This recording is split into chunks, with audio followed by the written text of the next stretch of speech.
నాతో ఎట్టుకోకు. మర్యాదగా నా కూతుర్ని తీసుకురా. ఏం ముక్కోటమ్మా నోరు లెగుస్తుంది? ఎవరింటికొచ్చి ఎవరిని బెదిరిస్తున్నావో అర్థం అవుతుందా? నా మనవడు నా దగ్గర పెరిగాడు. ఏ సమస్యని ఎలా డీల్ చేయాలో వాడికి బాగా తెలుసు.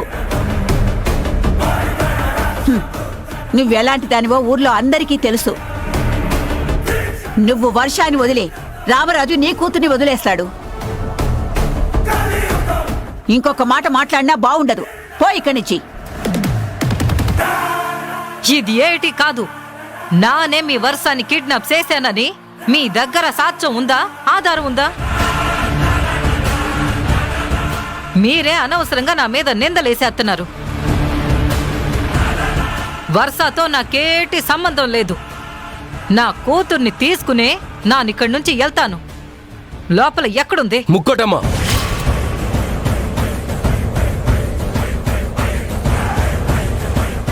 నువ్వు ఏం చేసినా మీనాక్షి బయటికి రాదు. వర్ష కిడ్నాప్తో నీకు సంబంధం లేదంటే మీనాక్షి ఎక్కడుందో నాకు కూడా తెలీదు. ఏం చేసుకుంటావో చేసుకో.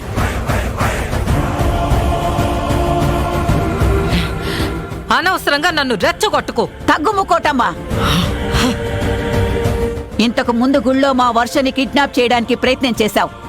అప్పుడే నీ మీద పోలీస్ కేసు పెట్టి నిన్ను లోపల వేయించుండాల్సింది. రాజీవ్ రామరాజు వద్దని ఆపారు. అందుకే వెనక్కి తగ్గాను.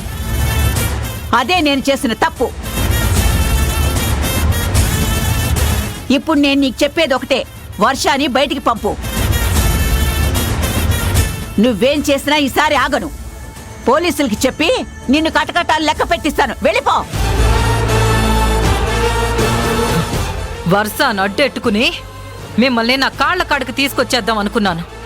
కానీ నన్నే మీ కాళ్ల బేరానికి తీసుకొస్తారు అనుకోలేదు. మీనచ్చి ఇంటికొచ్చాక అప్పుడు చెప్తాను మీ సంగతి.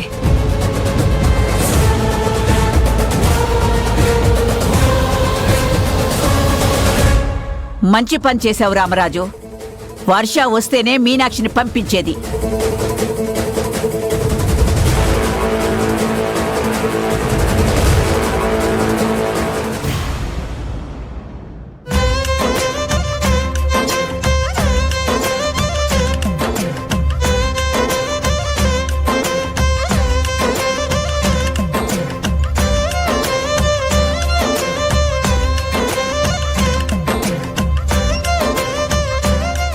ఏంటలా కోపంగా చూస్తున్నావు?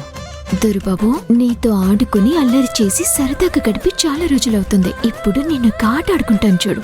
ఎందుకలా చూస్తున్నావు అంటే మాట్లాడవేంటి? నువ్వు రాత్రి నాతో మందు తాగించావు కదా, చెప్పు, తాగించావా లేదా? అంటే నీకు పొలమారింది, అక్కడ బాటిల్లో వాటర్ ఉంటే నీళ్లు అనుకొని తాగించాను.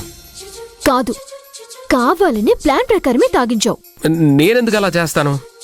చిన్న తేడా లేకుండా నేను నీ భార్య ఒకేలా ఉంటామని చాలాసార్లు చెప్పావు. నిజంగా అలానే ఉంటావు కాబట్టి చెప్పాను. అయితే నీకు ఆ బాటిల్లో మందుందని ముందే తెలుసు.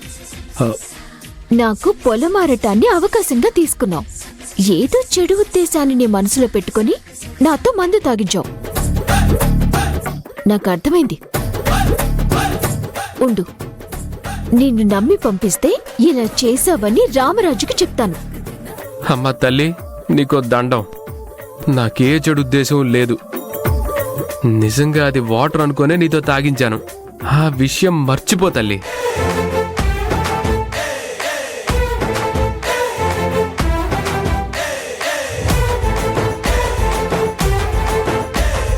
అవును, నీ చేతికేమైంది? ఈ గాయం ఏంటి?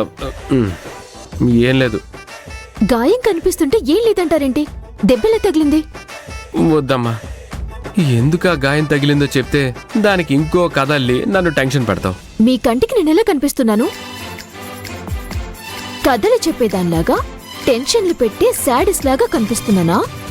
వామ్మో, ఏమైంది వర్ష నీకు? అన్ని పెడర్థాలు తీస్తున్నావేంటి? ఓహో, అంటే నాది అపార్థం చేసుకునే బ్యాడ్ యాటిట్యూడ్ అన్నమాట. నా ఉద్దేశం అది కాదు.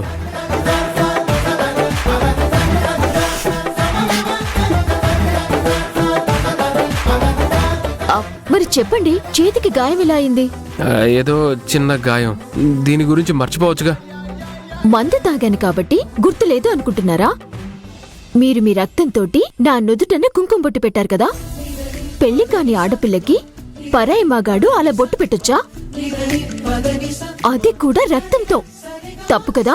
అంటే నీ నుదుటిన బొట్టు పెడదామని అలా చేశాను. ఆడపిల్ల బొట్టు లేకుండా ఉండకూడదు. కవర్ చేయకండి. మీరు కూడా మందు తాగిన మత్తులోనే అలా చేశారు కదా. ఆహా, నేను కూడా నీళ్ళు అనుకునే తాగాను కదా. అవునవును, ఆ మత్తులోనే నీకు పెట్టినట్టున్నాను. ఎందుకులే, ఇంక ఈ విషయం ఇక్కడితో మర్చిపో, నేను మర్చిపోతాను. నేనెలా మర్చిపోతాను? అదేమైనా చిన్న విషయమా? అసలే నాకు రామరాజుతో నిశ్చితార్థం కూడా అయిపోయింది. ఒక పరాయి ఆడపిల్లకి అలా బొట్టు పెట్టడం ఎంత పెద్ద నేరం.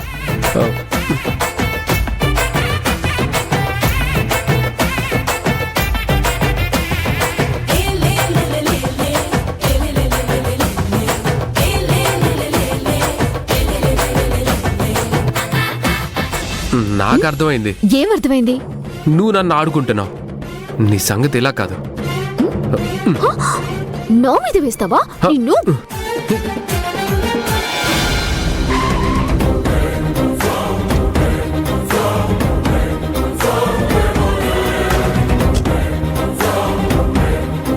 నిన్ను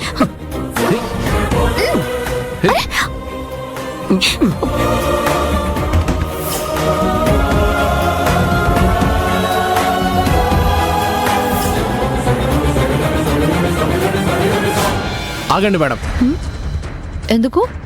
నేను లోపలికి వెళ్ళాలి, వర్షతో మాట్లాడాలి, పేపర్స్ పైన సంతకం పెట్టించాలి. మీరు లోపలికి వెళ్ళొద్దు మేడం. ఎందుకు? లోపల రాజీవ్ కూడా ఉన్నాడు. రాజీవ్ లోపలికి ఎలా వచ్చాడు? అడ్రస్ ఎలా తెలిసింది?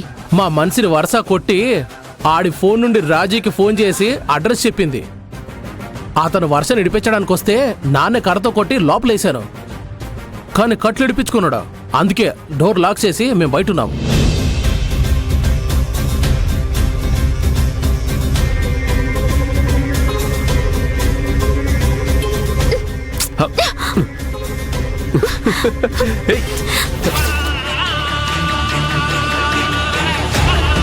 వీళ్ళంటే ఎంత హ్యాపీగా ఉన్నారు. ఒకవేళ తను జ్యోతినని రాజీవ్తో ఏమైనా చెప్పిందా? అదే నిజమైతే నా కొంప కొల్లేరే.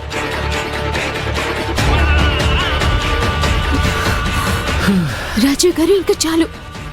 ఫస్ట్ ఇక్కడి నుంచి బయటపడే మార్గం చూడండి. అదే ప్లాన్ లో ఉన్నాను వర్ష. వెళ్ళిపోదాం. అమ్మయ్యా, వర్ష అంటున్నాడంటే ప్రాబ్లం లేదు.